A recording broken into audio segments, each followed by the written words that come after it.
Realzar el trabajo del fotoperiodista y reflexionar sobre los límites y retos de esta profesión es el giro que ha dado la muestra Fragments, que cada año organiza la Unión de Periodistes Valencians para apoyar a los fotógrafos locales. Este homenaje, que recoge los hechos más importantes de la comunidad, se propone ahora que el público comprenda y valore el trabajo del reportero gráfico. Así lo explica el comisario de la muestra, Pablo Brezo. Deja de ser un almanaque anual para anualmente convertirse en una reflexión conjunta sobre el estado actual del periodismo gráfico. Esa es la diferencia fundamental. Y a nivel formal, además de haber solo fotografías, pues hay otros tipos de contenido que ayudan a contextualizar la información gráfica.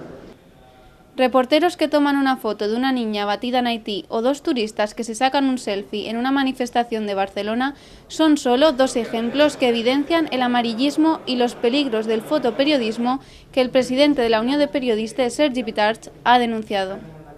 Cualquier ciudadano con un móvil puede ser, una foto suya puede ser portada de New York Times, del Levante o del País.